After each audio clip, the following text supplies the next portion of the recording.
네, 반갑습니다. 네, 그러니까 시스템 법칙의 책을 가지고 시작하는 우리 낭독회 세 번째 시간을 좀 갖도록 하겠습니다. 32쪽부터 시작하죠. 네, 시스템 사고자들은 여기서부터 시작합니다. 한번 읽어보겠습니다. 시스템 사고자들은 이처럼 특징적인 행동이 나타나는 공통된 구조를 원형이라고 한다. 아키타입이라고 얘기하죠. 네. 이 책을 처음 구성할 때 나는 시스템 원형을 시스템의 덫이라고 불렀다. 그 뒤 시스템의 덫과 기회로 수정했다. 가장 집요하고 잠재적으로 위험한 문제들이 발생하는 책임이 원형에 있지만, 그 시스템 구조에 있지만, 시스템을 조금만 이해하면 훨씬 더 바람직한 행동을 하도록 원형을 변형시킬 수 있기 때문이다. 유대문에서 제가 늘 강조하는 거죠.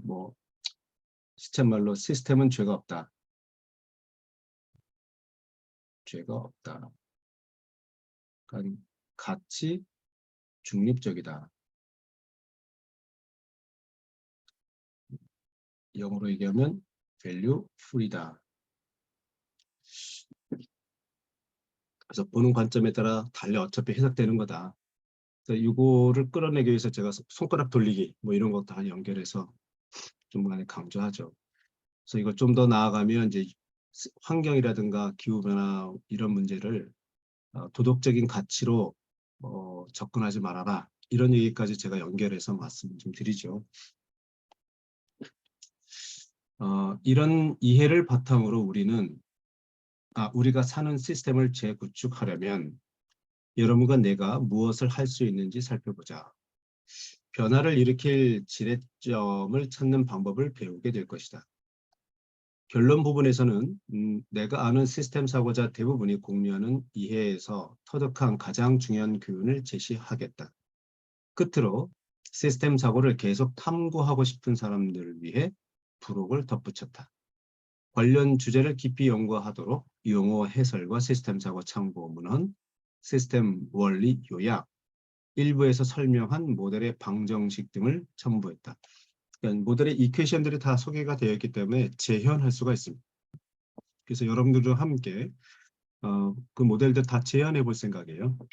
그래서 적절한 타이밍에 그 벤심이나 또는 스텔라를 여러분들이 좀 깔고 같이 저랑 네, 모델링 수업을 좀 진행해 보기도 할 거예요.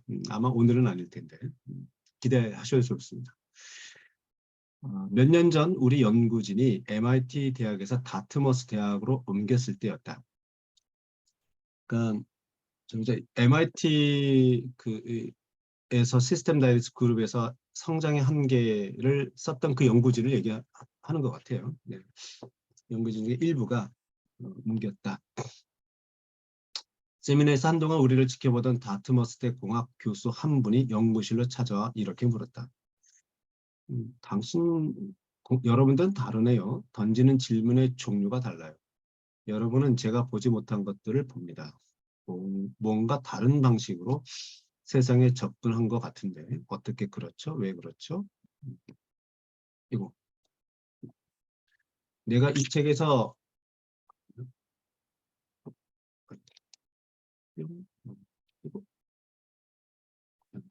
이거 계속 붙잡 커지죠.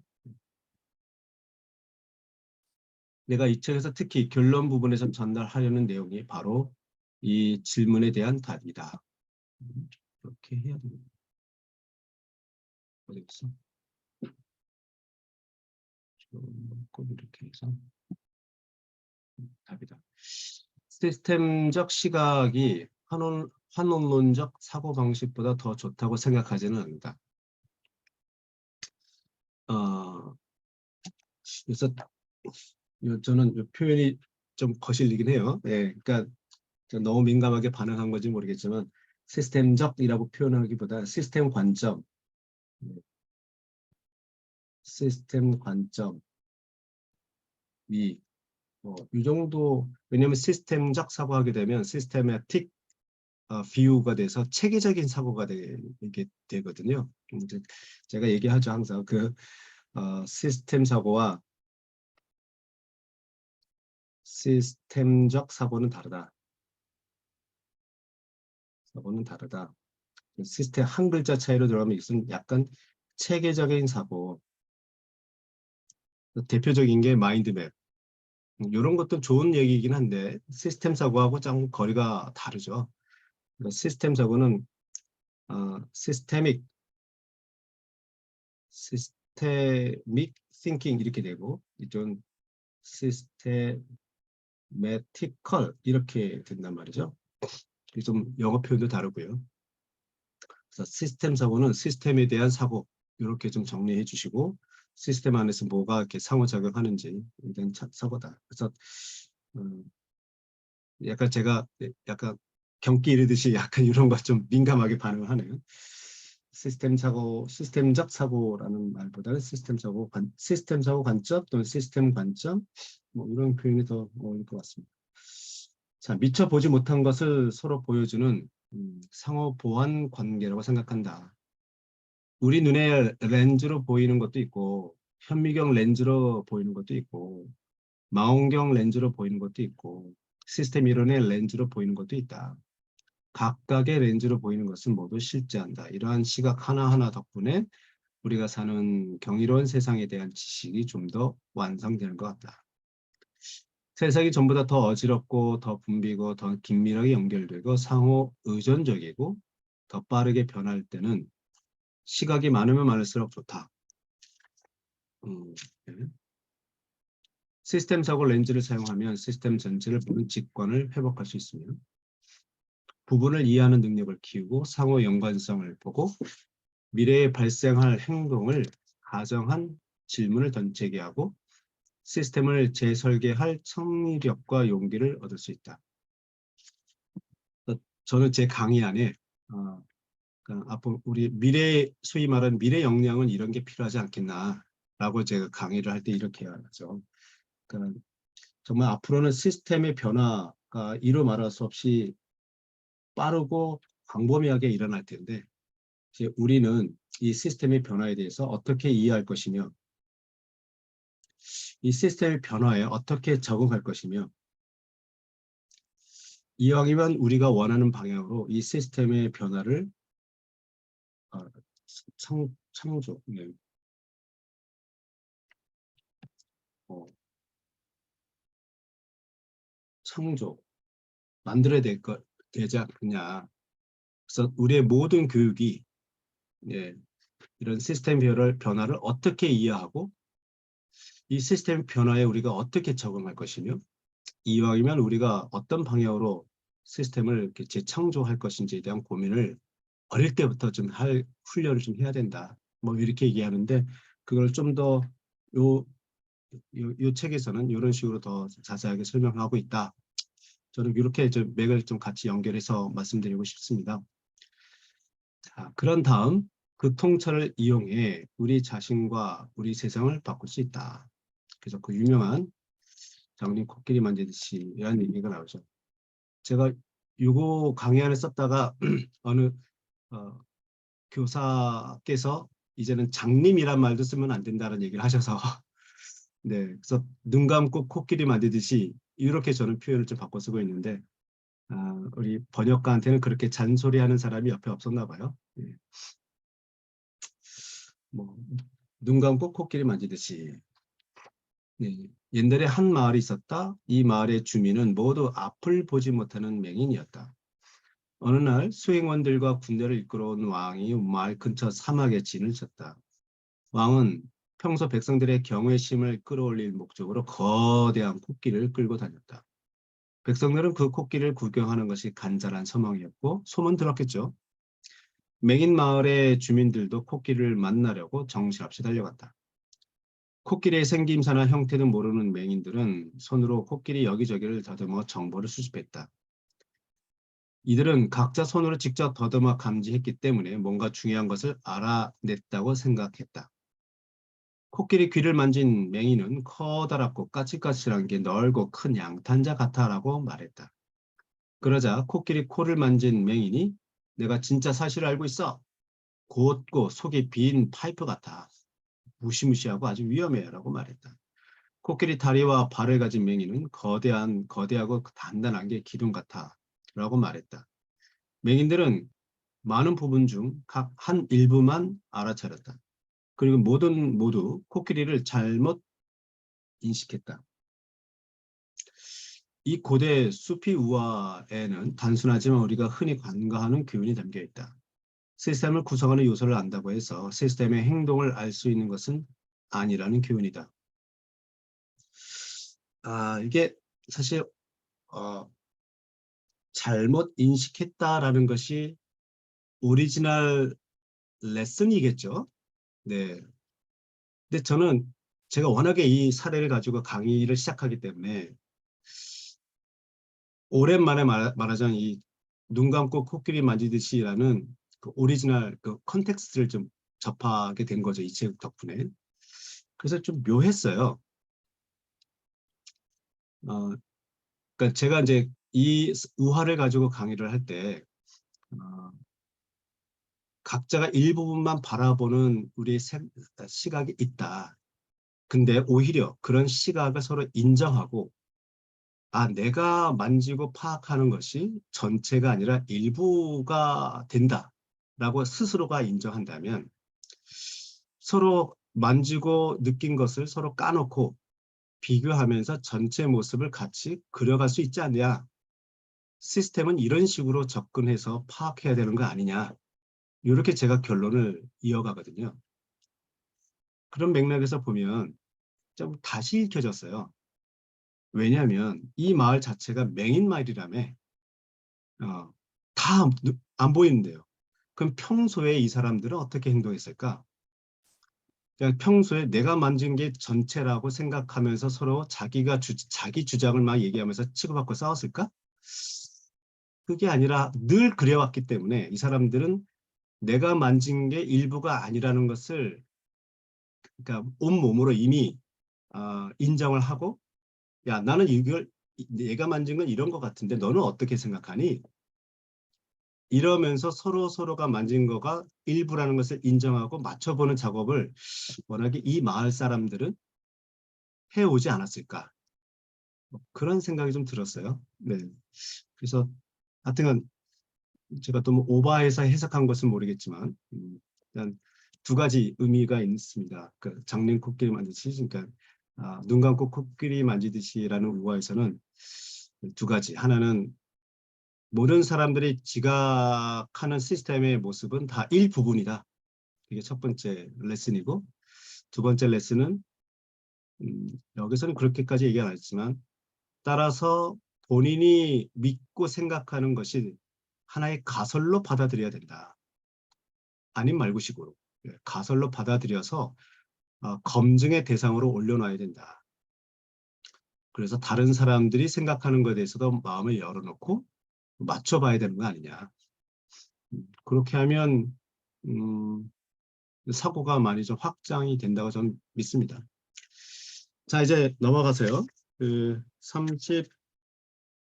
39쪽으로 넘어가죠. 네, 39쪽. 이제 좀 미리 읽어보신 분은 아시겠지만 글을 너무 체계적으로 잘 썼어요. 그러니까 그 논리적인 글쓰기의 대표가 아닐까 생각이 드는데 한번 좀 보시죠. 네. 시스템의 기본 법칙. 제 아무리 복잡한 문제도 제대로 들여다보면 훨씬 더 복잡해지지 않는 경우가 이제껏 한 번도 없었다. 복잡하다는 거죠. 네. 자, 전체는 부분의 합보다 크다. 시스템은 그저 오래된 대상의 집합이 아니다. 시스템은 일련의 요소가 나오네요. 요소들이 뭔가를 달성하도록 일관되게 조직되고 상호 연결, 조직과 상호 연결이라는 단어가 나왔고요. 이 정의를 잠깐 깊이 살펴보면 이렇게 나왔네요. 예. 시스템의 구성 요소 세 가지를 언급하고 있네요. 네, 요소가 있다. 이것이 표현으로 한번 좀 볼까요? 원서를 보면 컴포넌트를 한번 썼나? 어떻게 썼나? 어디 봅시다. 여기 있네요. 엘리멘트라는 말을 썼네요. 엘리멘트. 그다음에 상호 연관성. 그래서 인터커넥션. 근데 인터커넥션이라는 단어가 그 뒤에 보면 이제 그 상호작용, 인터릴레이션십 이런 개념과 같은 맥락에서 쓰고 있어요. 그리고 function와 purpose라는 단어를 쓰고 여기서는 네, 기능 혹은 목적이라 뭐 그쵸? 네 이렇게 해석이 됐습니다.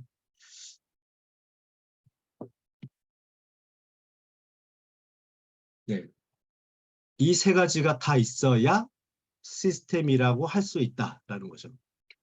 네, 거의 교과서처럼 정리를 좀 해놨어요. 네, 그래서 이게 계속 반복되면서 다양한 사례로 이것을 설명해 나가고 있습니다. 이게 결론이에요.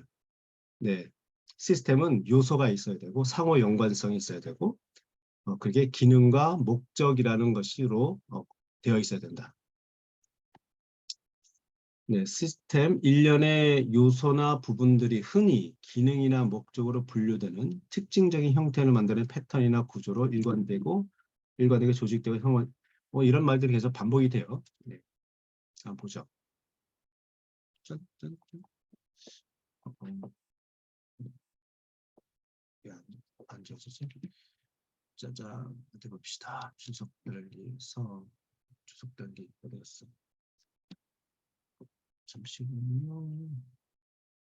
오케이. 음, 여기 채팅창에 또 한 분 아까 코끼리 만지는 거 그거 얘기하시네요. 네, 채팅창 한번 같이 보실까요? 눈 감고 코끼리 만지기는 다시 생각해 보셔야 할 듯이요. 앞이 보이는 사람에게 코끼리의 생김새는 3살 아이도 이미 알고 있을 거라고 눈을 감는다고 이런 상황이 연출되지 않을 것 같아요. 그 마을 사람들은 이미 자신이 만진 것을 서로 오픈하고 맞춰보는 일을 했을 거라는 것과 비슷한 맥락인 것 같아요. 네. 앞에 보이는 사람에게 코끼리 생김새는 무슨 말이죠? 제가 얼핏 이해가 안 되네요.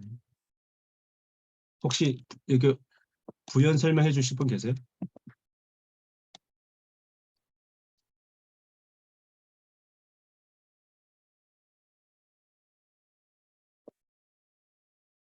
제가 얼핏 이해가 안 돼서. 제가 썼는데요. 예, 예, 네. 네. 이거 코끼리의 생김새 자체를 모른다는 전제 하에 모른다는 전제하에, 그쵸, 그쵸. 네. 신기한 거. 이런 이야기가 나오는 거잖아요. 그런데 오케이. 저희처럼 앞을 볼 수 있는 사람은 이미 너무 어렸을 때부터 영상으로든 뭐 그림으로든 책으로든 코끼리를 접하고 살 수밖에 없잖아요. 우리의 네, 네. 삶이. 그래서 눈을 감고 코끼리를 만진 다음 이렇게 되는 것이 안 될 것 같은 게 마치 박사님께서 그 맹인 마을의 사람들은 이미 여기서 말하고자 하는 것처럼 서로 맞춰보고 그렇게 살아왔을 것이다. 자기가 딱 만진 것만 가지고 이게 전부구나라고 생각하면서 살지 않았을 것이다. 라고 짚어주신 그 맥락과도 좀 비슷한 네, 네. 것 같다는 느낌이 듭니다. 네. 오케이. 예. 네, 제가 설명을 잘했는지 모르겠어요. 네. 또 다른, 네. 그런 거. 또 시스템은 그저 오래된 대상들의 집합이 아니다. 오래된 대상들의 집합이 아니다. 부분의 집합이라고 표현하지 않고 오래된 대상. 그러게요. 먼저 눈 감고 코끼리 만지든다는 얘기가 네, 그런 생각이 좀 드네요. 네, 딱히 뭐라고 저도 말씀드릴 수 없지만 그 정도. 네. 두 번째 요거 오래된 집합이란 말이 여기 있었죠. 원서도 한번 볼까요? 오래된 집합 뭐라고 얘기했나요? System isn't just any old collection of things. 왜 올드란 말을 썼을까요? 예, 저도 약간 갸우뚱하네요. 네. 혹시 코멘트 해주실 분 계시나요? 저도 약간 갸우뚱해요. 네. 그래서 더 읽어 나가면 이거에 대한 의미를 좀 해석될지는 모르겠는데 지금 얼핏 딱 떠오르는 아이디어는 없습니다. 네. 그래서 이런 같은 의문을 가지시고 네, 한번 계속 읽어 나가면서 집단 지성으로 한번 해결해 보도록 해보죠. 네. 자, 그러면 다시 돌아와서 네, 그리고 다시 돌아와서 계속 읽어 나가 보도록 하겠습니다. 자, 40쪽으로 넘어가네요. 지금 그러니까 이 책에서 얘기하는 시스템에 대한 정의를 쭉 설명하고 있는 대목이죠. 그러니까 시스템은 그러니까 무릇 세 가지가 있어야 된다. 요소가 있어야 되고, 그 다음에 이게 연결이 되어야 되고, 그 다음에 어떤 목적이라는 단어가 좀 애매할지 모르겠어요. 이게 낯설어요, 이게. 예, 목적, 기능, 이런 게 있어야 된다. 예를 들어서 소화기관은 치아와 효소, 위, 내장 등의 요소로 이루어진다. 이 요소들은 음식물이 물리적으로 흘러가는 과정에서 일련의 우아한 화학적 조절 신호를 통해 서로 연결된다. 이 시스템의 기능은 음식물을 기본 영양소로 분해하고 이 영양소를 혈액으로 전달하고 쓸모없는 찌꺼기는 배출하는 것이다. 느낌 오시죠? 그냥 기능이나 목적이라는 것은 영양소를 혈액에 전달하고 또 쓸모없는 것들은 배출하게 만드는 그런 기능을 이런 요소들이 연결해서 작동한다. 그런 얘기네요. 그다음에 생물 말고 다른 것은 또 없느냐? 축구팀 얘기 나오네요. 네, 축구팀은 선수와 감독, 운동장 축구공 등의 요소로 구성된 시스템이다. 물론 더 다양한 요소를 사례로 들 수 있습니다. 네, 뭐 입장표 뭐라든가 뭐 관중 뭐 얼마든지 다양한 요소를 얘기할 수 있어요. 아무튼 요소가 있다 이거죠. 축구팀의 상호 연관성은 네, 상호 연관성은 경기 규칙과 감독의 전략, 선수들의 의사소통, 선수와 공의 움직임을 지배하는 물리법칙, 전략을 통해서 야 이런 전략이니까 너는 이렇게 움직이고 저는 이렇게 움직여 라고 얘기하고 의사소통을 통해서 이렇게 움직이죠. 그리고 공을 차면 올라갔다가 떨어지죠. 그렇게 연결이 되네요. 네. 팀의 목적은 경기에서 우승하거나 즐기거나 우승을 목적으로 할 수도 있고 그냥 즐기는 걸 목적으로 할 수 있고 체력 단련하거나 엄청난 돈을 버는 것이 목적인 거죠. 혹은 이 모든 것이 목적이 될 수 있다. 학교도 시스템이다. 도시나 공장, 기업, 국가, 경제도 모두 시스템이다. 동물도 시스템이고 나무도 시스템이다. 숲은 나무와 동물이라는 하위 시스템들을 포함한 더 큰 시스템이다. 지구도 시스템이고 태양계도 시스템이고 은하계도 마찬가지고 시스템은 다른 시스템에 포함될 수 있다. 시스템이 아닌 것이 있을까? 있다 이거죠. 이 대목에서 우리 김미자 선생님이 채팅창에 쓰신 거 한번 볼까요? 네. 짜잔. Old collection of things. 옛날 방식으로 오랫동안 단순히 그냥 물건을 모아놓은 것. 그냥 컬렉션. 약간 그런 느낌. 네. 시스템은 그냥 부분을 단순히 모아두는 것이 아니다. 약간 컬렉션이 시스템 아니다. 약간 이런 느낌인 것 같네요. 그러면 또 이렇게 보니까 맞는 것 같은데. 네. 음. 그냥 올드 빼도 굳이 올드를 안 써도 될 것 같긴 하네요. 네, 그런 의미 아주 좋은 해석인 것 같습니다. 자, 시스템이 아닌 것이 있을까? 있다. 시간적 개념을 넣은 것 같다. 오랫동안 장기간. 그러니까 컬렉션이 오랫동안 유지가 돼도 이게 시스템이 되는 게 아니다. 뭐 그런 느낌으로 우리 김동준 박사님이 또 코멘트 해주셨네요. 그러니까 모아뒀다 이거 컬렉션. 근데 이게 당연히 모아둔 것만으로도 시스템 아니지. 근데 거기 플러스 알파. 또 그 컬렉션이 시간이 오래 둔다 하더라도 이게 뭐 지네들이 움직이면서 움직이면서 상호작용하는 그런 게 아니게 된다는 거죠. 네. 김미지 김미진 선생님. 네, 그렇습니다. 그렇게 하니까 더 확실히 이해가 되네요. 네, 시간이라는 개념이 컬렉션에 들어간다 하더라도 하더라도 이 시스템이라 얘기할 수 없다. 그래서 시스템이 아닌 얘기가 마침 얘기가 언급되고 있습니다. 네. 시스템이 아닌 것이 있을까? 있다. 아까 시작할 때부터 우리는 이제 올드 컬렉션이 시스템 아니라고 얘기한 것처럼 특별한 상호 연관성이나 기능이 없는 복합체는 시스템이 아니다. 우연히 도로 위에 흩어진 모래 자체는 우연히 도로 위에 흩어졌다 이죠. 모래가 이것은 시스템이 아니다.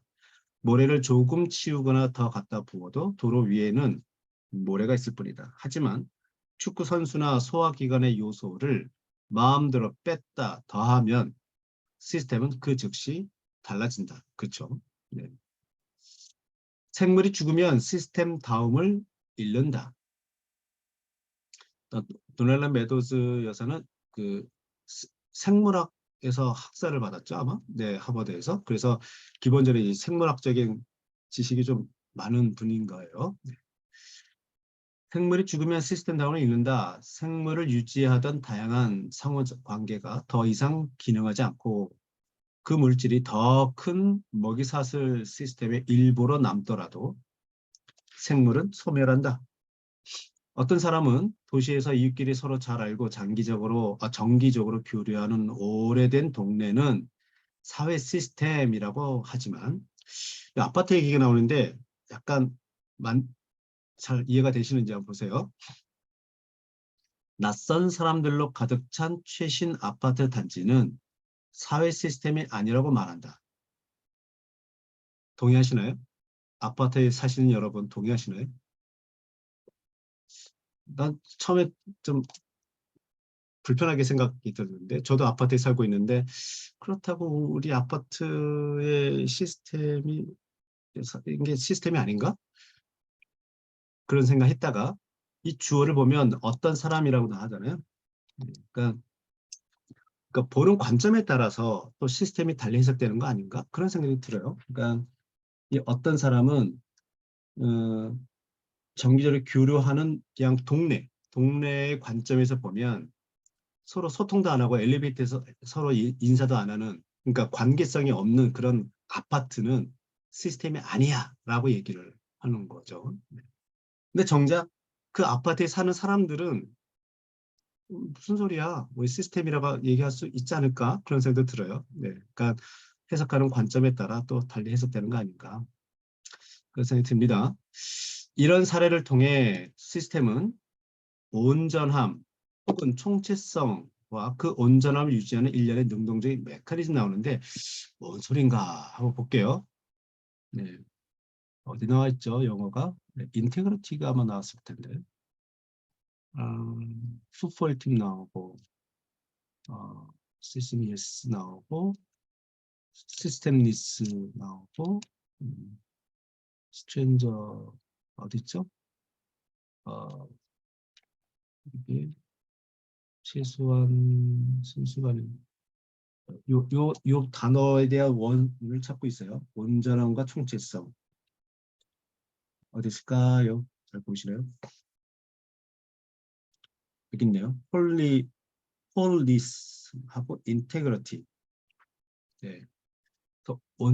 인테그리티하고 온전함이라는 개념하고 딱 1대1 매칭이 되나요?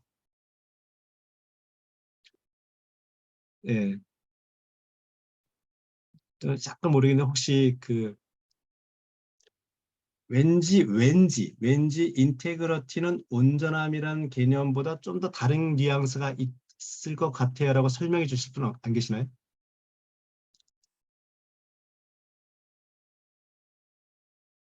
없어요? 네. 일단 뭐 제가 진행하면서 사전도 찾아보시고 같이 좀 더 풍부하게 논의 좀 해주세요. 아무튼 여기서 얘기하는 되게 중요한 의미를 얘기를 하고 있어요. 시스템에 있어서 이게 중요하다. 그러니까 중요하다는 개념으로 이제 인테그리티가 나왔어요. 그리고 홀리스가 있고요. 그래서 오아라고 하는 걸 보면 요거를 동격으로 보고 있다는 얘기죠. 일단 그 개념이 중요한 모양이에요. 예, 메도즈 여사가 우리한테 강의를 해주시고 있잖아요. 네, 그래서 온전함이 중요한 거야 라고 얘기했으니까 인테그리티가 중요하구나. 일단 어떤 뉘앙스가 더 있을까? 한번 좀 생각해 보자고요. 어차피 이 개념을 우리가 수입한 사람이니까 오리지널 컨셉에서 한번 계속 우리가 해석하려고 노력을 해봐야 될 것 같아서 여쭤봅니다. 시스템은 살아있지 않은 것들로 구성되거나 살아있지 않은 것을 포함하더라도 살아있는 것처럼 변화하고 적응하고 사건에 반응하고 목표를 추구하고 상처를 또 치료하고 생존을 위해 몸을 살릴 수 있다. 되게 좀 있어 보이는데 좀 어렵게 느껴져요. 네, 일단 저한테는 좀 그렇습니다. 여러분들은 어떠신가요? 계속 읽어볼게요. 시스템은 자기 조직화가 가능하고 최소한 어느 정도의 장애는 스스로 극복도 한대요. 시스템의 놀라운 모습이죠. 네. 그래서 리질리언스 얘기하네요. 복원력도 갖추고 있다. 네. 진화하는 시스템이 많다. 진화. 어느 시스템에서 전에 상상도 하지 못한 완전히 새로운 시스템들이 발생할 수 있다. 그야말로 살아있는 생물체처럼 유기체처럼 움직인다는 거 아니겠어요? 그런데 여기서 좀 묘한 뉘앙스들이 좀 있습니다. 그러니까 제가 느끼기에 오른쪽 박스 한번 보시면 시스템은 부분들의 합보다 크다. 당연하죠. 예. 그 부분들의 합, 즉 부분에다가 플러스 알파 뭔가 상호작용이 있고 그다음에 기능이 있고 그러니까요. 플러스 알파입니다. 이런 거죠. 이제 어디 보자. 이렇게 얘기할 수 있죠. 네. 시스템은 요소, 엘레멘트를 다 합친 거에 대한 알파가 있다는 거가 있어요. 이 알파는 뭐 이 책에 의하면 인터커넥티니스, 그러니까 연결성 또는 펑션 이런 게 해당이 되겠죠. 근데 여기 이런 말을 썼어요. 시스템은 적응하고 동태적이고 목표를 추구한다는 말을 했어요. 목표를 추구한다. 시스템이 목표를 가진다. 정말 그럴까요? 시스템이 지가 알아서 어떤 목표를 향해 간다. 이 개념이 일단 인문학적으로는 좀 이해가 안 됐어요. 오히려. 근데 공학적으로는 이게 이해가 되는 개념이라서 이따가 그러니까 계속 이 책 뒤에서 계속 언급이 됩니다. 그러니까 시스템이 지향하는 목표가 어떤 뜻인지는 여기 잘 설명이 되어 있는데 근데 마치 말이에요. 진화라는 얘기도 나오는 것처럼 마치 시스템이 어떠한 이상적인 선을 향해서 간다? 그런 개념으로 받아들이면 안 될 것 같다는 생각이 들거든요. 목표라는 개념이. 이제 그렇게 되면 이제 가이아 이론이 되는 거죠. 가이아 이론. 그러니까 지구 전체를 하나의 생명체로 바라보는 그런 이론이잖아요. 그러니까 따라서 이것은 어떤 거대한 지향점이 있다. 종교적인 이유가 됐든 신화적인 이유가 됐든 어떤 지향점이 있다. 그래서 모든 생물체는 그런 걸 향해서 간다. 하나의 거대한 주기체로. 동의하시나요? 좀 왔다 갔다 해요, 저는. 왜냐하면 아무튼 그렇습니다. 그래서 그런 개념하고 연결해서 보시면 시스템에 대한 우리 인식이 더 풍부해질 수 있을 거라고 저 봐요. 왜냐하면 제가 좋아하는 시스템 다이내믹스의 학자 중에 한 분은 그분이 이렇게 모델링 책에서 이 가야 이론을 가지고 또 설명을 해요. 마치 시스템을 이렇게 유기체적으로 바라봐야 된다. 그런 관점에서 또 소개도 하고 그러거든요. 그래서 제가 좋아하신 분이 또 그런 얘기 하니까 또 있어 보이고. 참 감사해요. 네, 일단 저의 개인적인 생각은 가이아 이론 관점에서 시스템이 어느 지향점이 있다, 사전에 있다라고 바라보는 관점은 위험한 생각이 아닐까 하는 생각이 현재까지 저의 태도입니다. 여러분들은 어떠신가요? 한번 같이 보시죠. 그러니까 이런 화두들이 재밌어요. 시스템을 바라보는 관점에서. 네. 제가 뭐 저의 주장이 옳습니다. 저를 따르세요. 이런 거 아니죠. 저는 그런 생각합니다라는 보여드릴 뿐입니다. 네. 자, 그 다음에 또 재미있는 이야기가 정말 나옵니다. 이 시스템에 대해서 이해하면, 제가 아까 제가 이제 강의할 때 쓰는 표현이 있다고 봤습니다. 시스템에 대한 이해, 시스템에 대한 적응, 시스템에 대한 창조 얘기를 하면, 지금 얘기하는 것은 시스템을 어떻게 창조할 것이냐, 에 대한 아주 중요한 키워드들이 좀 나와요. 예. 선수가 아닌 경기 규칙을 봐라. 사람들은 하나 더하기 하나는 둘이기 때문에 하나를 이해하면 반드시 둘도 이해한다고 생각한다. 하지만 사람들은 더하기라는, 반드시 이해한 더하기도 반드시 이해해야 한다는 사실을 잊고 있다.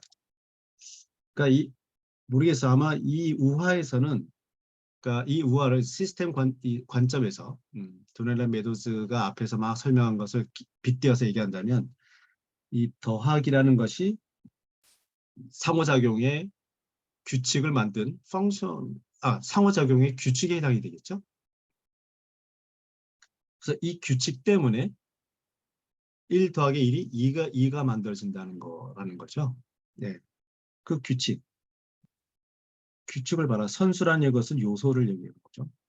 그러니까 지금 우리가 요소와 그다음에 상호 연결성이니 또는 뭐 상호작용이니 그다음에 기능 또는 목표, 목적, 이 세 가지를 얘기하고 있는데, 여기에서는 일단 요거를 이렇게 얘기를 하는 것 같아요. 네. 그래서 이제 42쪽으로 넘어갑니다.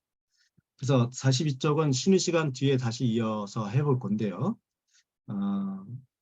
정말 이거는 그 메모에서 그 암기해야 자, 이런 식의 태도는 정말 안 좋은데, 와, 너무너무 좋은 체크리스트예요. 시스템이냐 시스템이 아니냐를 판가름하는 아주 좋은 체크리스트를 딱 얘기를 해줬는데, 보면 볼수록 좀 기가 막혀요. 그래서 이 대목은 쉬는 시간 뒤에 이어서 진행하도록 하겠습니다. 9시에 다시 시작하도록 할게요. 네. 짠. 자, 계속 이어서 말씀 좀 드려볼게요. 네, 생각해보자. 여기 보니까 그러니까 시스템으로 보고 계십니까? 아니면 단순한 묶음으로 보십니까? 그 기준은 이 네 가지가 있습니다. 라고 얘기를 하고 있네요. 첫 번째, 부분들이 구분되어 있는가? 또 쓰셨네요. 네. 발효라는 네, 계속해볼까요? 발효라는 상호작용은 있어도 목적이 없다. 근데 그 목적이 어떤 뜻일까요? 그 기능이라고 하면 되지 않나요? 그러니까 발효되면 발효된 그 기능이 있지 않나? 그런 생각이 드는데. 응집력과 일체성, 인테그리티요. 응집력, 일체성, 아, 인테그리티를 응집력이라고 얘기한 것은 좀 오버 아닐까? 낯선 아파트 주민들이 서로 연결되어 있지 않아서 시스템이라고 말할 수 없으니까 연결성을 강조하면 어떨까? 네. 그러게요. 인테그리티하고 연결성하고 연결이 되나요?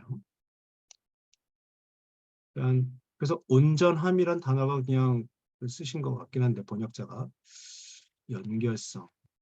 그러니까 전체를 강조한 건데, 전체를 강조한 건데 거기에 플러스 전체가 전체로만 끝나는 게 아니라 그 안에서 서로 연결되어 있다라는 얘기를 하시는 것 같아요. 네, 좋습니다. 계속 고민해 보죠. 다시 돌아와서, 네, 부분들이 구분되는가, 즉 요소가 있느냐, 요 얘기 같아요.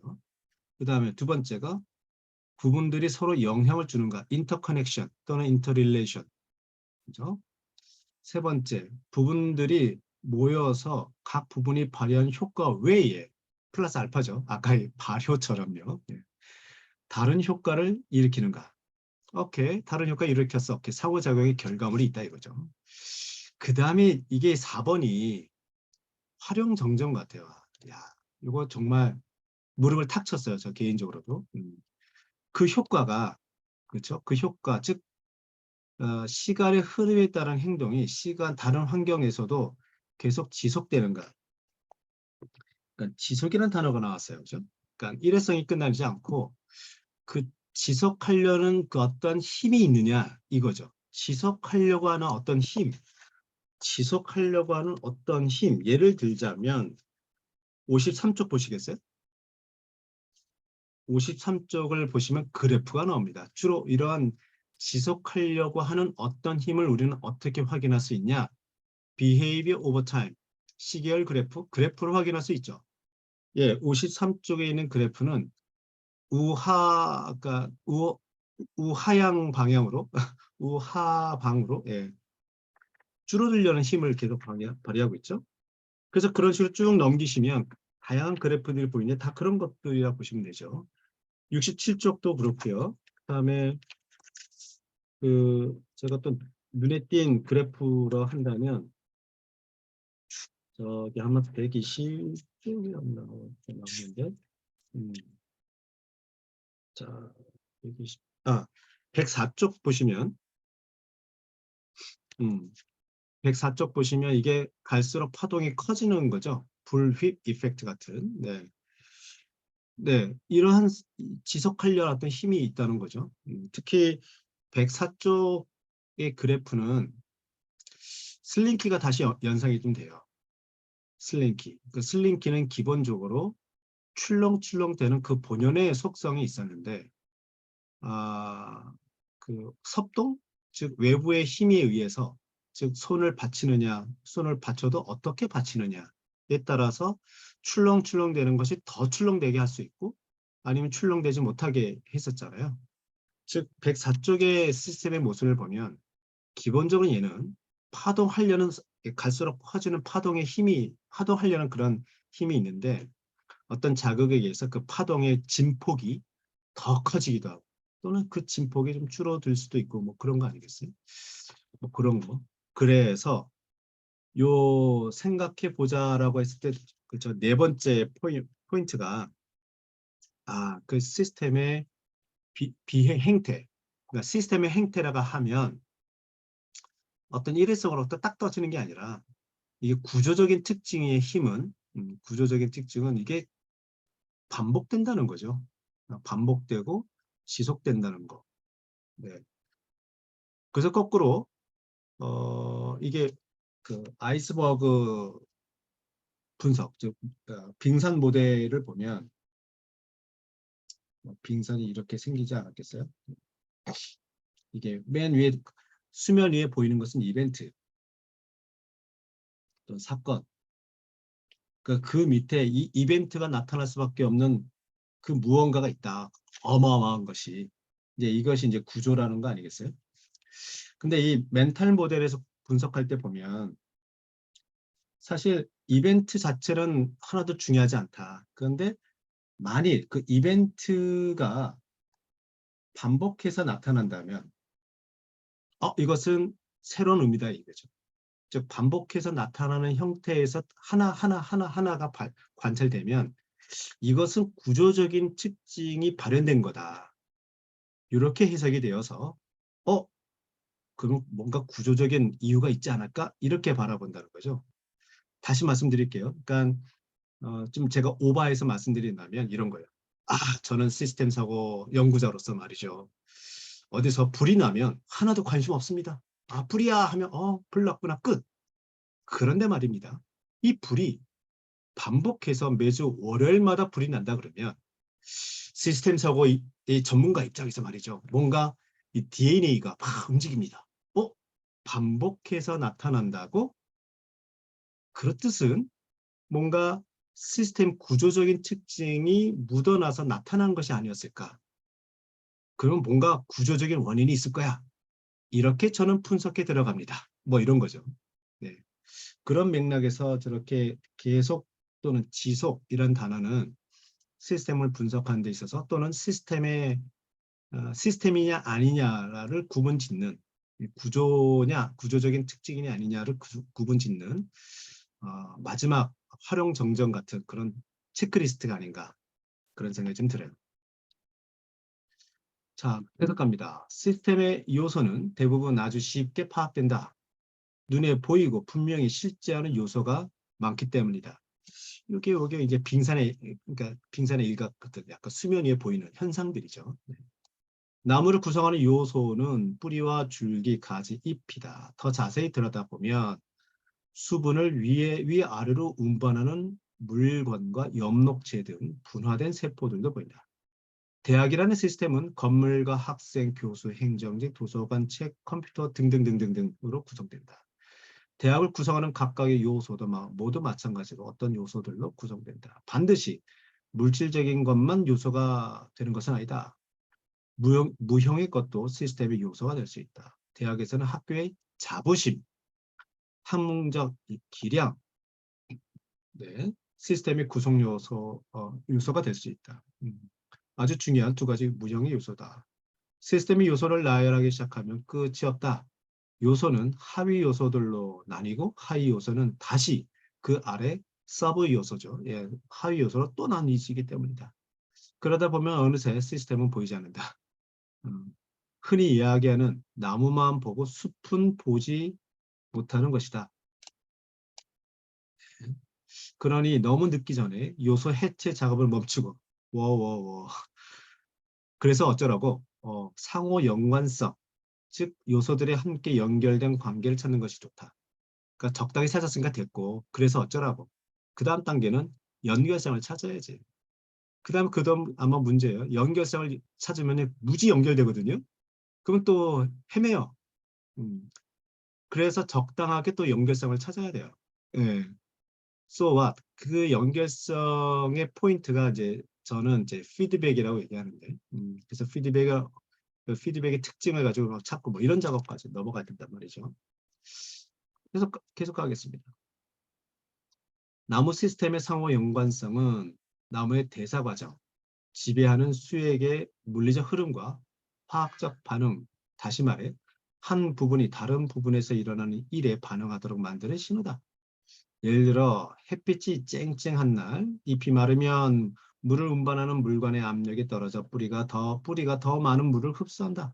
반대로 건조한 땅에 뿌리가 박혀 수압이 떨어지면 귀중한 수분을 더 이상 잃지 않도록 기공을 닫으려는 신호가 잎에 전달된다.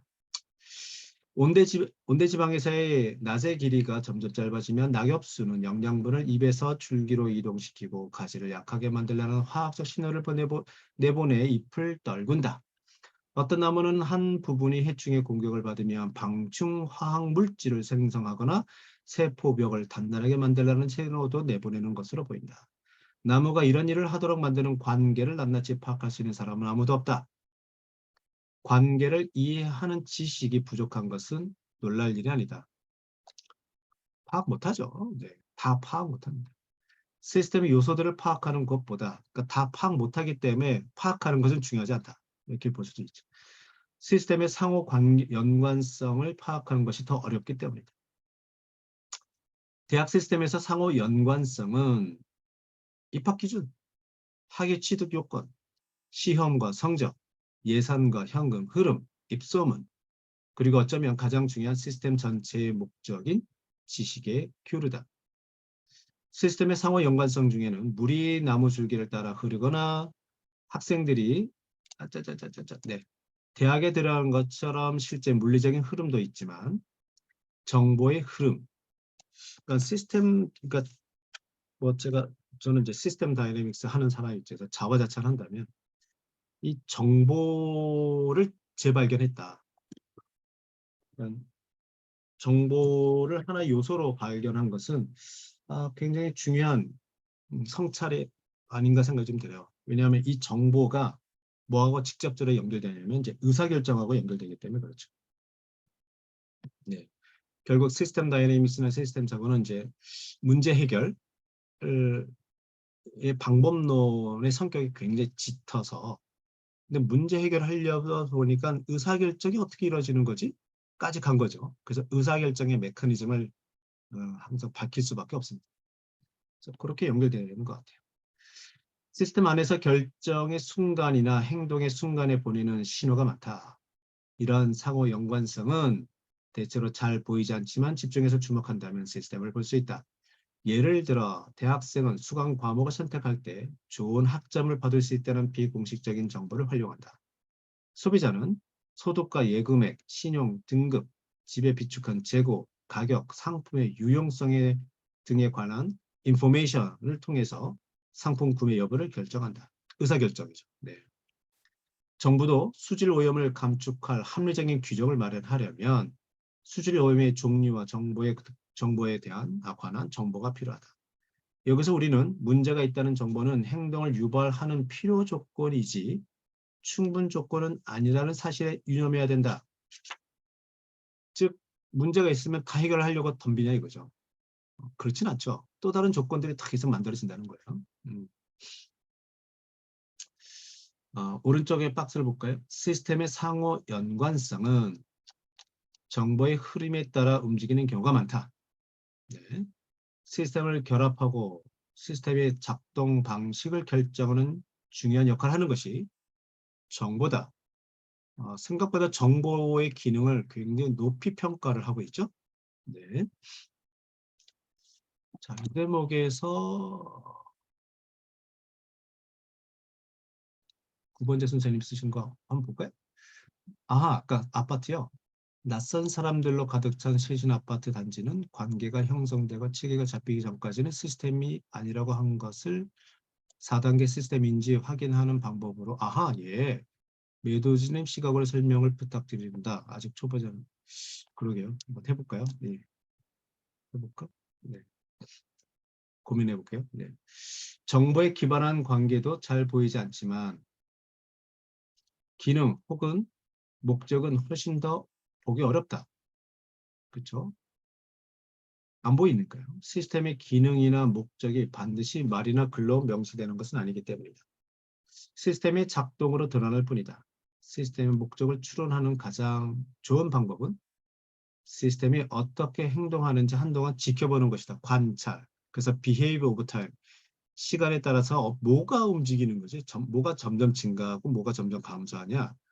뭐가 업다운 하는 거야? 뭐 이런 걸 좀 지켜본다는 거죠. 개구리가 오른쪽으로 돌아서 파리를 잡아. 이 사례가 좀 재밌어요. 예.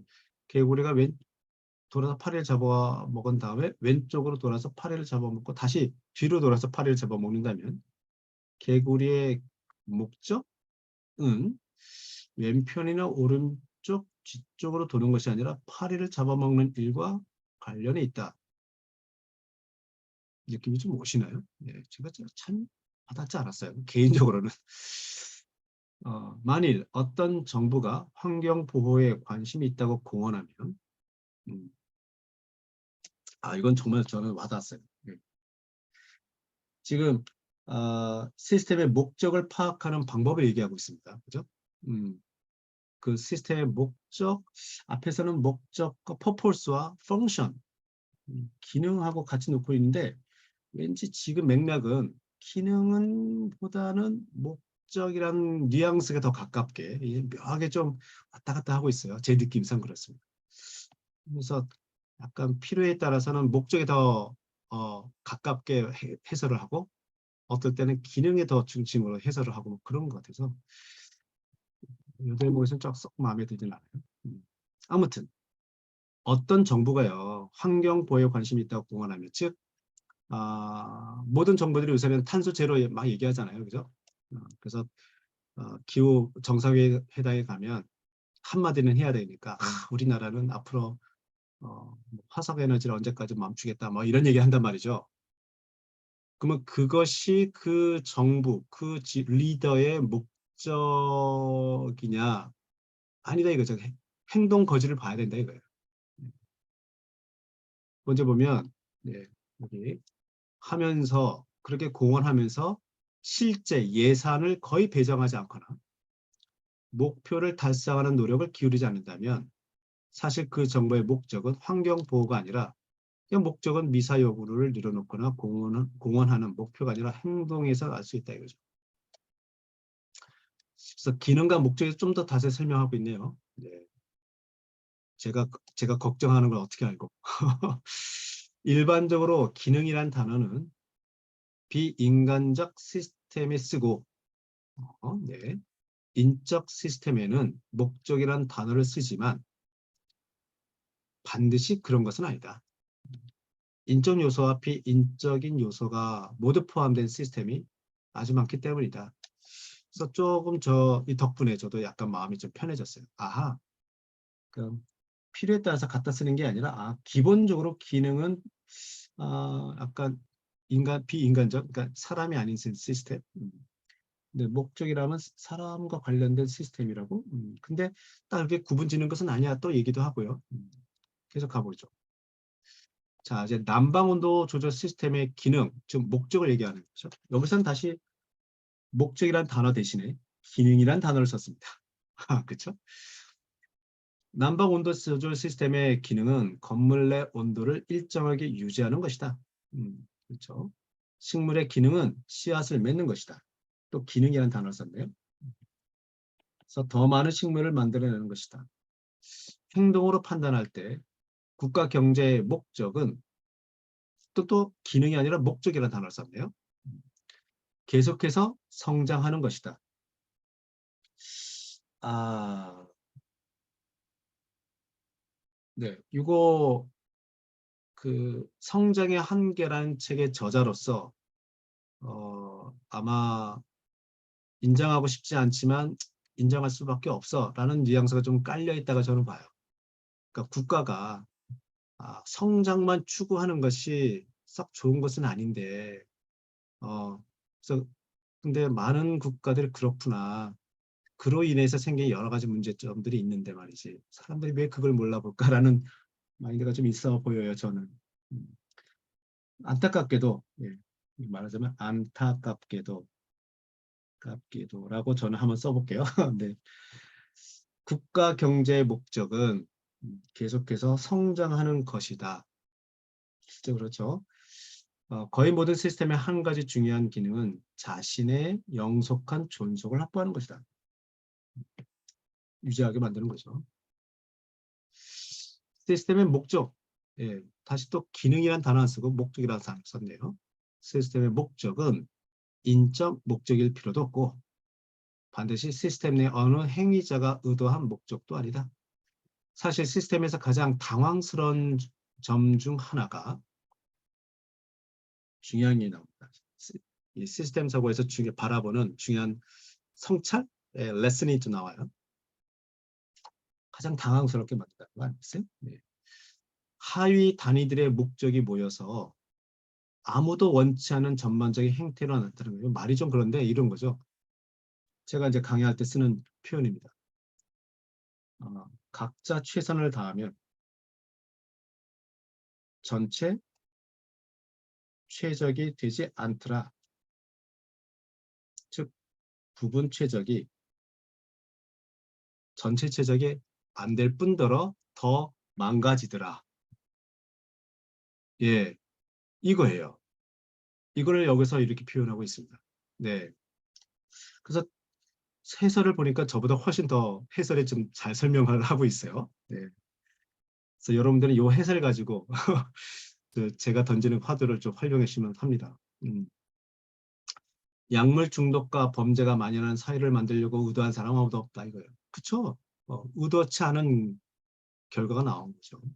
다음과 같은 행위자들의 복합적인 목적이 서브 목적, 예, 하위 목적들이 아무도 의도하지 않았지만 약물 중독과 범죄가 만연한 사회를 만들었다는 거예요. 어떤 서브 목적들이 이렇게 만들어서 이 나쁜 놈들 보니까 이런 게 있네요. 좀 정신적 고통에서 빨리 벗어나길 간절히 바라는 사람들. 왜 없겠어요? 그리고 정신적 고통이 있으면 벗어나야죠. 예. 돈을 벌고픈 농부와 중개사, 은행가, 자본주의 사회에서 그 당연한 거 아니야? 예. 단속하는 경찰보다 민법의 규제를 덜 받는 마약 밀매업자. 요거는 좀 거시기 해요. 그죠? 네. 이 원서를 좀 볼까요? 네. pushers who are less bounded by civil law. 이 푸셔가 마약 밀매업자를 얘기하나 봐요. civil law, then police who oppose them. 그러니까 규제를 덜 받는다는 개념보다는 법의 그늘망에 피해서 법의 그늘망을 피해서 움직이는 마약 밀매업자, 약간 이런 느낌이 좀 강하지 않을까요?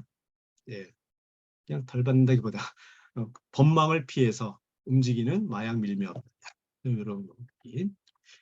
유해 물질을 불법으로 규정하고 경찰력을 동원해서 제재하는 정부. 저를 조금 더 켜볼게요. 예, 이 정도. 네. 인민층과 아주 가까운 곳에 거주하는 부유층. 이게 무슨 뜻일까요? Wealthy people living in a close proximity to poor people. 야, 왜 이런 말을 썼을까요?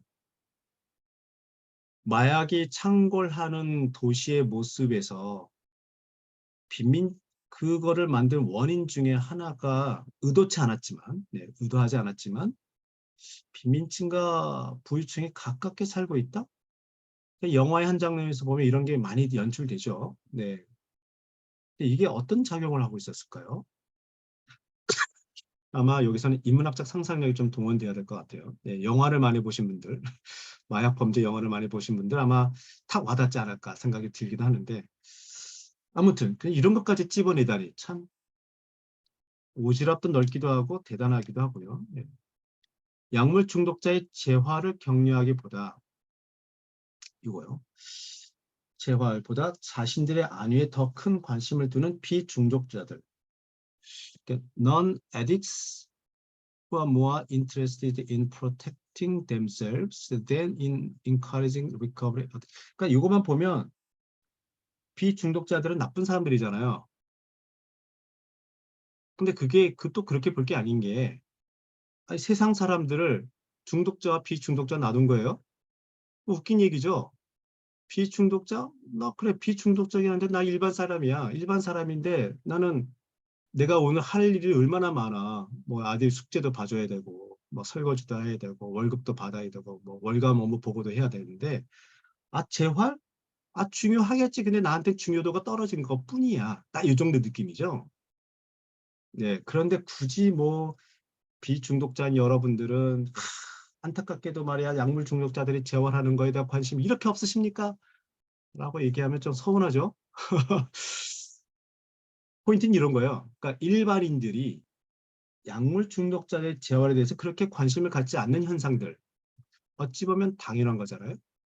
음, 그런 당연한 것들이 모여서 어, 어, 그 약물 중독자들의 재활에 대해서 사실 시스템 전반적으로 리소스를 많이 투입하지 못하게 만드는 거다 이거죠. 아무튼 각각의 나름대로 이유가 있어요. 이유가 있고 늘 그렇게 해왔던 행태들이 있습니다. 이런 놈들. 네. 그런 이런 행태들이 모여가지고 이들이 함께 모여서 약물 중독과 범죄를 근절하기 대단히 어려운 시스템을 구성한다. 시스템 안에 둥지를 틀 수 있다. 이게 아마 둥지라는 개념이 네트를 얘기하는 것 같은데, 그죠. 비 네스티드란 단어를 이렇게 쓰신 것 같아요. 네, 비 네스티드. 포함된다 뜻이죠. 네, 둥지를 틀고 있다. 네. 이 네스티드라는 단어가 정말 많이 쓰입니다. 시스템 전반적인 그런 아카데믹한 용어라든가 해서 목적 안에 다른 목적이 있을 수 있다는 뜻이다.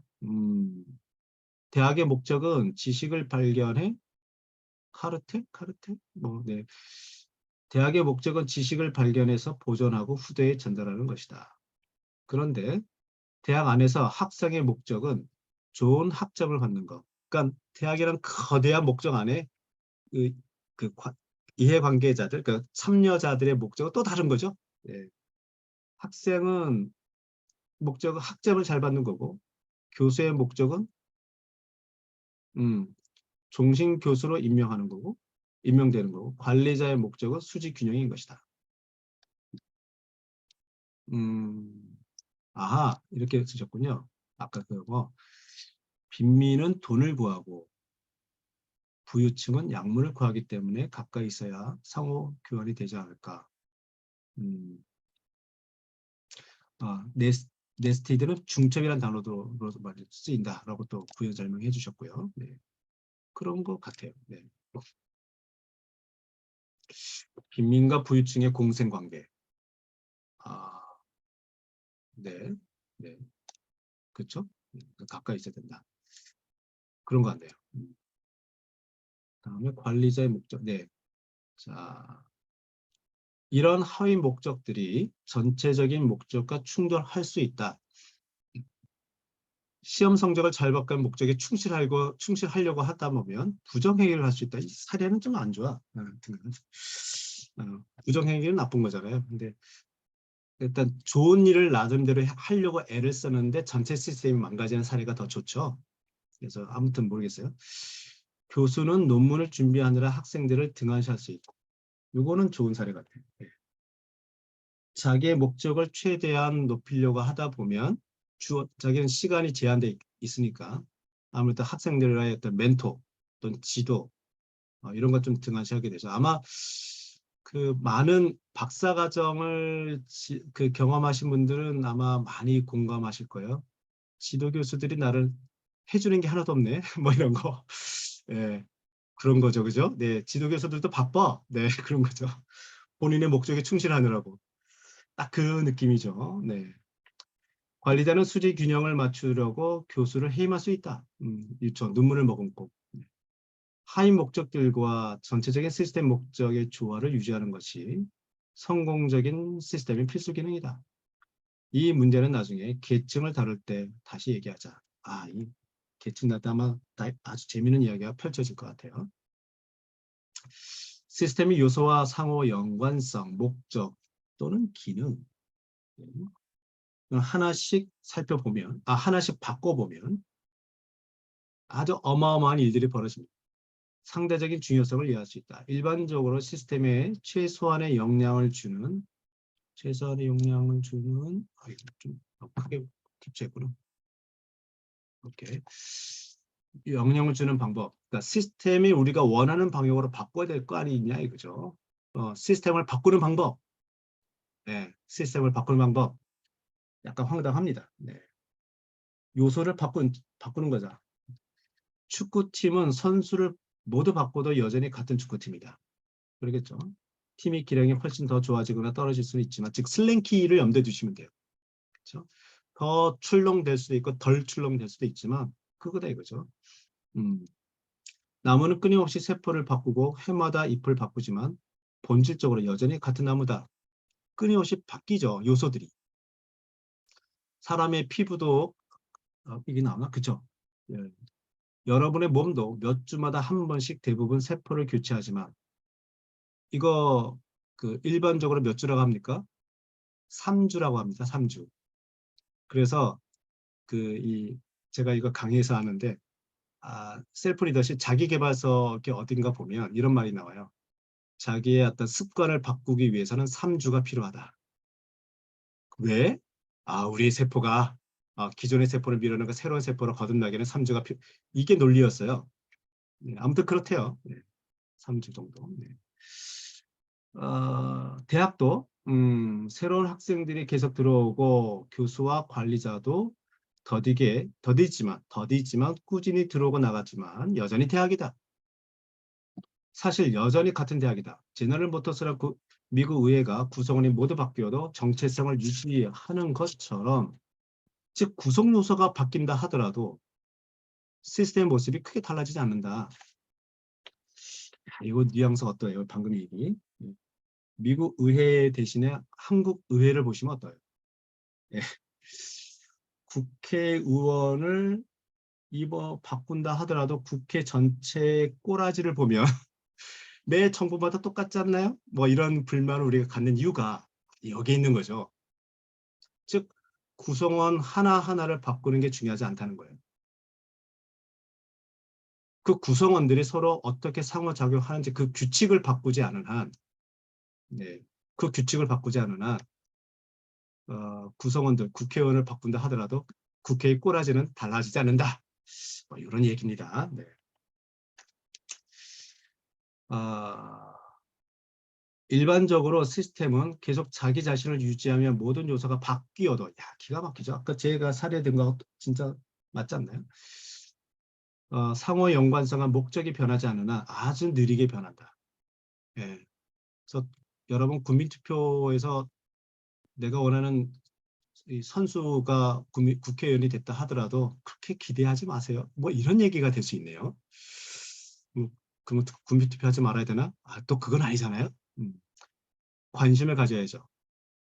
내가 밀고 있는 국회의원이 제대로 의정 활동을 하려면 그네들이 피부에 그네들이 몸담고 있는 규칙에 대해서 우리도 관심을 가지고 그거에 대한 문제 제기를 하고 그 안에서 그걸 바꾸려고 그 규칙을 바꾸려고 상호작용의 메커니즘 바꾸려고 우리가 관심을 가지고 푸시해야 돼요.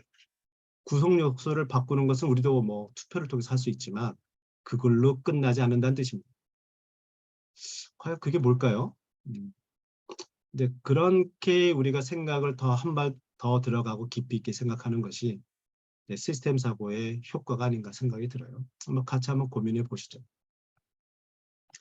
오른쪽 박스를 볼까요? 네. 시스템에서 가장 불분명한 부분인 기능 혹은 목적이 여기도 본인도 인정했죠, 그죠? 사실 이게 애매하긴 한데 뭔가 있긴 있는데 명확하게 사람들한테 설명하기 좀 거시기해, 껄쩍지근해 이런 거네요. 네. 하지만 흔히 시스템의 행태를 결정하는 가장 중요한 요인이라고 얘기하네요.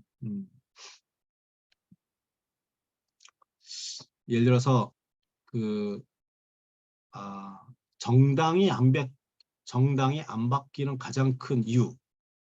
최근에 그 정치 얘기를 한다면 이준석 대표 뭐 등등등등 또는 민주당도 보면 국회의원들이 어떤 어떤 메커니즘을 이동하나요? 어디에 선을 닿고 막 하잖아요. 즉 공천이잖아, 공천. 예, 누가 나한테 공천을 주냐에 따라서 국회의원들이 이동한단 말이죠. 대의명분 개뿔. 그렇다면 국회의원들을 이동시키게 하는 방법은 공천 시스템을 바꿔야 된다는 얘기가 되는 거죠. 그래서 그거를 깨닫고 움직이는 많은 리더들이 있어요. 그래서 그 리더의 정치 개혁이 성공할 때도 있고 성공했나? 거의 다 실패한 경우가 많았던 것 같아요. 제 생각에. 뭐 공천 시스템뿐만 아니라 이제 지역구 시스템을 바꾸는 거 이렇게 다 게임의 규칙을 바꾸려고 하는 노력들이죠. 한번 우리 관심 있게 보시자고요. 네, 어쨌든 간에 정치가 우리의 삶에 직접적인 영향을 미치는 것들이니까 우리 개미 한 사람 한 사람도 그런 데 관심을 가져야죠. 네, 그래서 그런 맥락에서 우리 시스템 사고 관점에서 한번 좀 보시면 좋지 않을까 말씀을 좀 드립니다. 어디까지 했어? 네. 예, 상호 연관성. 그래서 목적까지 아니지만 예, 상호 연관성부터 먼저 살펴보는 거죠. 아까 이 전까지는 요소를 바꾼다 하더라도 뭐 시스템이 변하는 큰 차이 없어. 국회의원 좀 바뀐다 하더라도 큰 차이 없어. 약간 그런 뉘앙스가 강했는데 바뀐다 이거예요. 어떻게? 상호 연관성이 바뀌면 시스템은 크게 달라진다. 선수 교체 없이도 말이에요. 네, 선수 교체 없어도 요소의 교체 없어도 엘리멘트의 교체가 없어도 상호 연관성이 바뀌면 같은 팀인지 몰라볼 정도로 달라진다. 축구건, 야구건 규칙을 바꾸면 완전히 새로운 구기 종목으로 변한다. 흔히 말하듯 상황이 완전히 바뀌는 것이다. 나무의 상호 연관성을 바꾸자. 예를 들어 나무가 이산화탄소를 흡수하고 산소를 배출한 대신 산소를 흡수하고 이산화탄소를 배출하면 이게 나무입니까? 동물이지? 뭐 이런 거. 네. 축구 좋아하시는 분들은 토트넘의 콘테 감독의 이 모습을 이걸로 빗댈 수 있을 거예요. 네. 토트넘의 축구 선수들은 그대로인데 예, 벤투 감독인가? 콘테 감독이죠. 콘테 감독의 전략이 작년에 비해서 올해 많이 바뀌었거든요. 그러니까 손흥민 선수가 계속 죽을 쓰다가 오늘 뭐 헤트트릭하고 뭐 이런 일이 있었는데 하여튼 되게 엄청 달라졌어요. 네, 그러니까 오늘 아침에 헤드트릭했죠. 일단 그랬어요. 그러니까 그걸 생각해 주시면 아 선수들은 그대로인데, 손흥민도 그대로인데 왜 이렇게 왜 이렇게 헤매는 거야? 야, 여기 있는 거죠. 네, 상호 규칙 연관성을 바꿨기 때문에 그런 거죠. 네. 자, 대학에서 학생들이 교수에게 학점을 주고, 야 대박. 네. 실제 평가를 하죠, 그죠? 네, 대학생들이 학생이 교수에게 학점을 주고 이성 대신 힘으로 논쟁의 승패를 가른다면 목소리 큰 사람이 논쟁에서 이기는 거예요. 네. 대학 대신 다른 명칭이 필요하겠죠? 네. 흥미로운 조직이지만 대학은 아닐 것이다.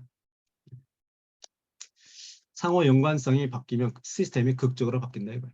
자, 이제 기능과 목적의 변화도 더더욱 극적이다.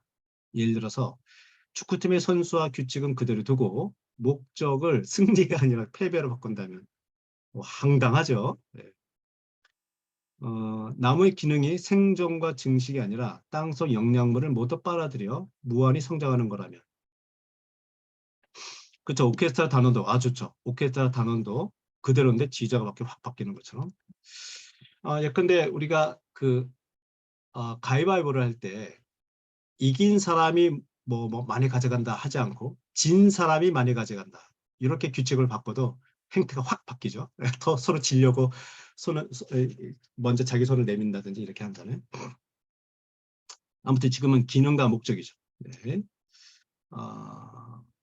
네, 돈을 벌거나 특정 사상을 주입하거나 축구 경기에서 승리하는 등 지식의 전파 외에도 사람들이 이제껏 상상한 대학의 목적은 아주 많다. 모든 요소와 상호 연관성이 그대로 있어도 목적이 변하면 시스템이 완전히 바뀐다. 시스템에서 가장 중요한 것이 요소냐, 상호 연관성이냐, 기능이냐? 이것은 좋은 질문이 아니다. 세 가지 모두 필수적이고 상호작용하며 각각의 역할이 있다. 잠깐만요. 역할이 있다. 하지만 시스템에서 가장 불분명한 부분인 기능 또는 목적이 흔히 시스템의 행동을 결정하는 가장 중요한 요소다. 상호 연관성도 매우 중요하다. 관계가 바뀌면 대체로 시스템의 동태가 변하기 때문이다. 자, 흔히 시스템의 독특한 특징을 규정할 때 가장 중요하지 않은 것은 시스템에서 가장 눈에 잘 띄는 요소다. 다만 요소의 변경이 관계나 목적의 변경으로 이어지지 않을 때만 그렇다. 무슨 소리냐면 아까 사실 요소를 바꿔도 크게 달라지지 않는데 그러면 요소가 중요한 게 아니죠. 그런데 말입니다. 요소가 바뀌었는데 상호작용이 바뀌네? 요소를 바꿨는데 목적이 달라지네? 이러면 요소가 중요한 거죠. 예를 들면 뭐가 있을까요? 예컨대 아까 아파트 단지, 예, 상호 연관성이 없는 아파트 단지에 어느 날 협동조합의 대가가 입주했습니다. 그 다음부터 이 협동조합의 대가는 아파트를 공동체로 만들려고 하는 거죠. 네. 그러면 확 바뀌겠죠? 뭐 그런 거죠. 아파트의 뭐 규약이라든가 뭐 목적은 그대로인데 요소 하나 바뀌었다고 전체 상호작용이 확 바뀔 수 있는 여지가 있는 거죠. 네. 하지만 쉽지는 않습니다. 브레즈네프, 고르바초프, 카터 이렇게 하나의 리더, 그렇죠? 구성 요소를 바꾼 거죠. 바뀐 것처럼 지도자가 한 명 달라지면 토지나 공장 수많은 국민이 이전과 같아도 그렇죠? 나라가 바뀌어. 네. 그래서 지도자는 새로운 규칙을 마련하고 토지나 공장, 네. 네. 국민이 다른 경기를 하도록 만들 수 있으며 그 경기를 새로운 목적으로 이끌 수 있다. 반대로 시스템의 물리적 요소인 토지나 공장, 사람은 오랫동안 지속하며 서서히 변하기 때문에 지도자가 국가의 방향을 전하는 데 속도에 제한이 있답니다. 이 두 가지가 다 같이 있네요. 그러니까 그래서 리더의 가장 중요한 덕목은 규칙을 바꾸는 거다라는 얘기 하잖아요. 네.